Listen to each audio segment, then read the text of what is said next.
Wow.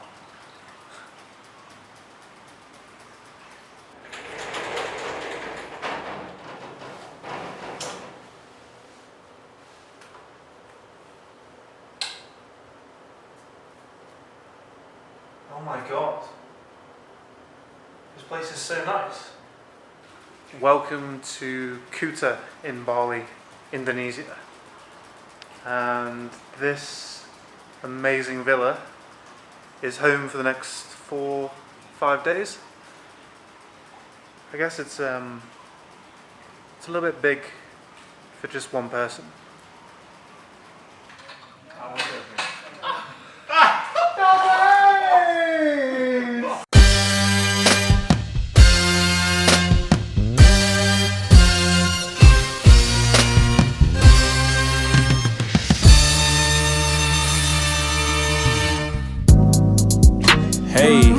Hey. Woo!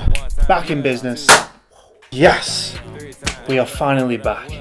Another travel series. After the success of our trip to Vietnam in 2016, me and my friends were incredibly keen to travel Southeast Asia once again. This is the story of our trip through Indonesia. Returning for this trip were myself, Jake and Roy.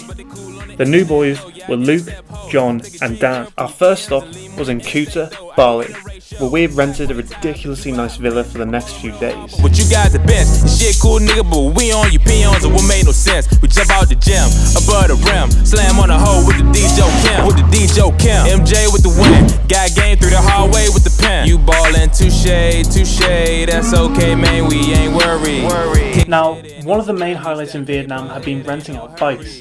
It's one of the most easiest and funnest ways to get around Southeast Asia. So naturally, we did the exact same thing here. Okay, so just giving the boys a 101. John, you know how to start it? Nope. Okay. So key in. And then, yeah. That's on. And then that. Is it on? No, it's on. Wide first. Yeah, so you just. Don't accelerate. Yeah. So what, only use your left hand brake today? You can use both hand brakes, it's best if you use both. Best use both at the same time?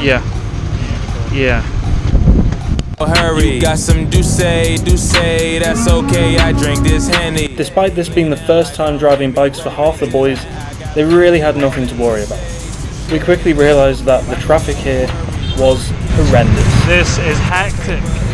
This was unfortunately the tip of a very disappointing iceberg. Can we get some like slow, reflective music? Yeah. Before I'd gone to Bali, I'd seen all these incredible pictures, footage of lush green rainforests, waterfalls, pristine, untouched beaches. So I had this really clear, built-up idea in my head of what it was going to be like. The expectations were really, really high for Bali. Everyone was saying Bali this, Bali that, Bali. So the reality was incredibly disappointing.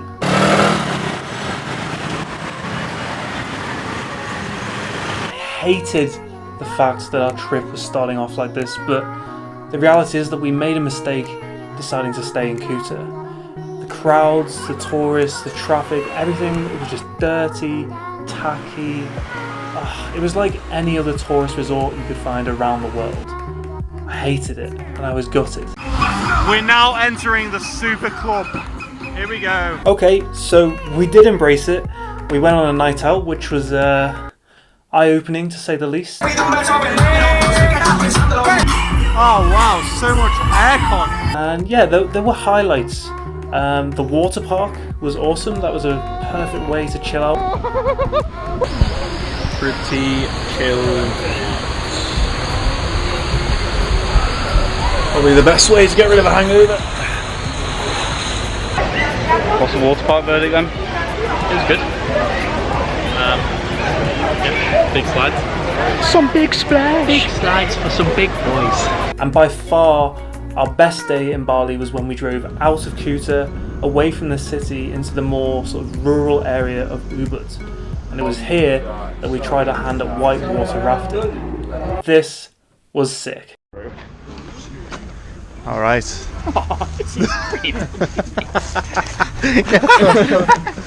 The boys are in Ubud and we're about to do rafting.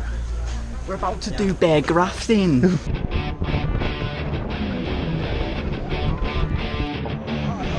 Now we're in the jungle, hey? How high is this? Just ruin that footage.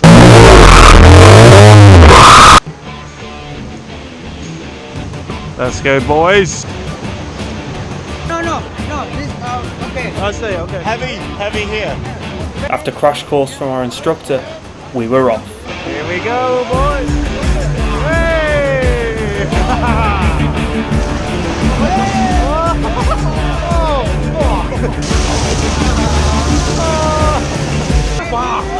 The experience of racing down the valley and navigating through the rapids was exactly what we had come to Bali for.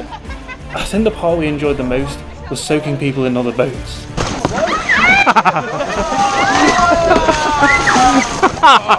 At one point we full on crashed, smashed into the rocks. I turned around with the GoPro, Roy's clambering back in, him and the instructor had somehow fallen out of the boat. Our instructor was floating down the river.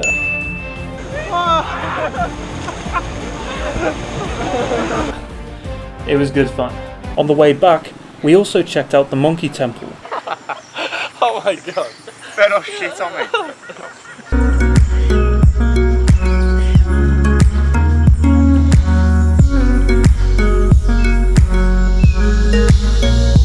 I think if we had spent more time in Ubud rather than Kuta, our experience in Bali would have been more positive.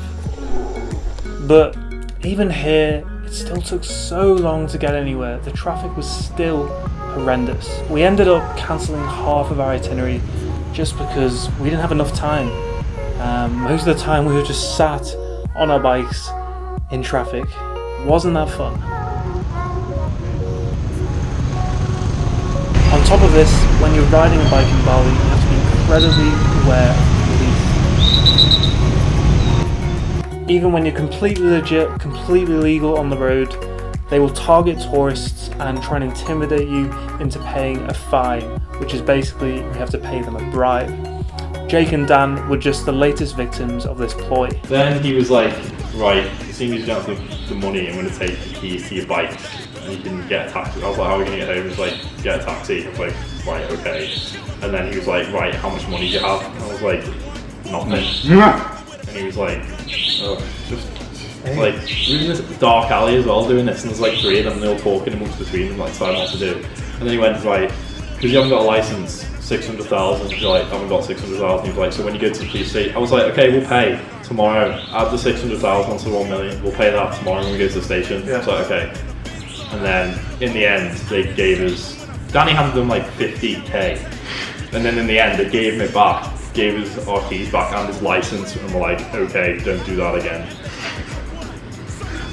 What did you do? Fuck all. He said to Danny that he should have stopped when that guy was doing that, but he wasn't. He was waving traffic through. I think Bali was genuinely amazing maybe 15 years ago, but unfortunately it's now become a victim of its own success. The crowds and traffic is exhausting, and every interaction with a local is probably because they're trying to sell you something. No, thank you. What can I do for you?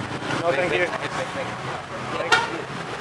Now, I can't blame the locals. They've got to make a living, they have to make some money, but it's just exhausting. It's not nice. Despite the awesome highlights, I just couldn't warm to Bali, and as a result, I didn't actually end up filming that much. And I was kind of worried. I was like, man, this trip is not going how I planned. I was nervous. Was I going to be able to make the travel series that I had in mind? Fortunately, when you hit rock bottom, the only way you can go is up.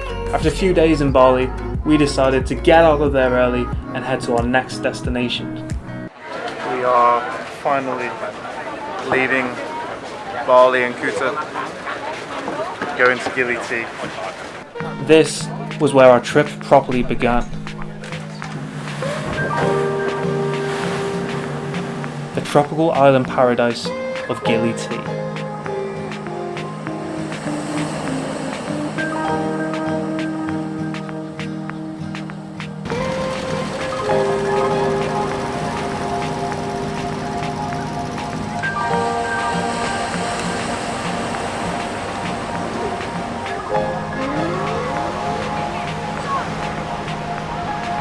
are in Gili T, finally away from the busyness, hustle and bustle of Bali.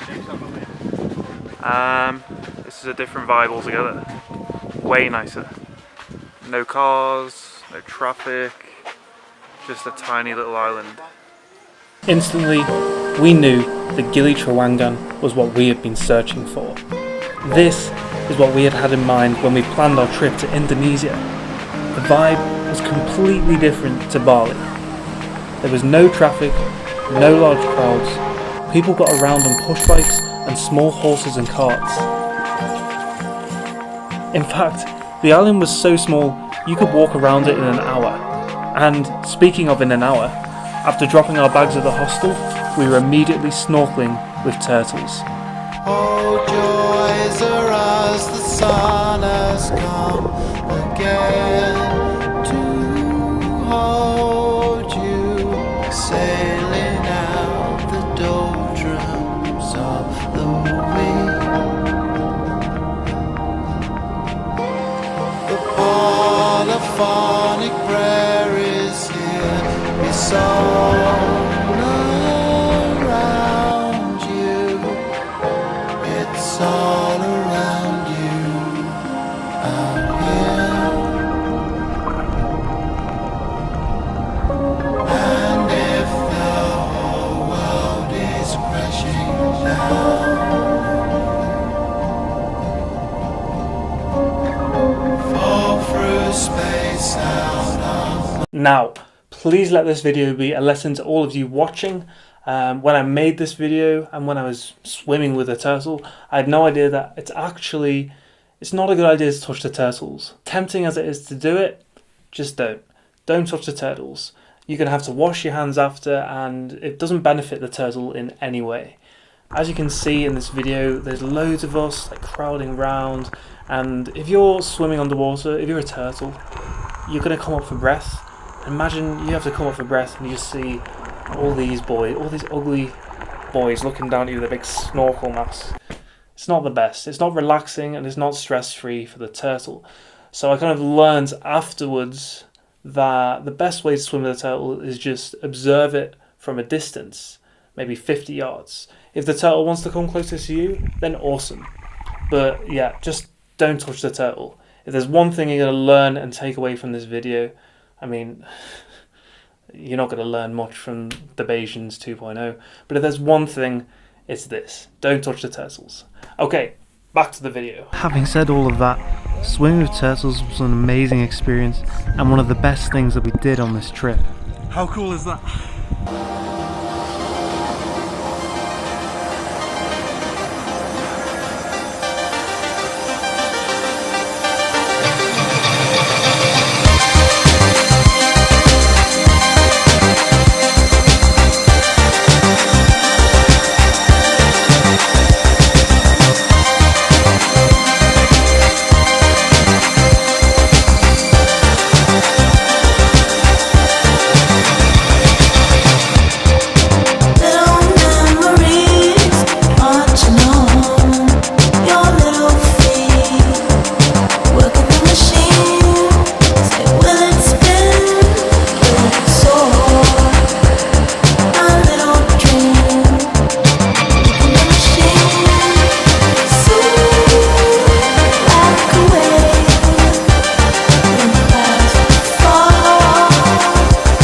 As darkness fell, the island somehow became even more magical.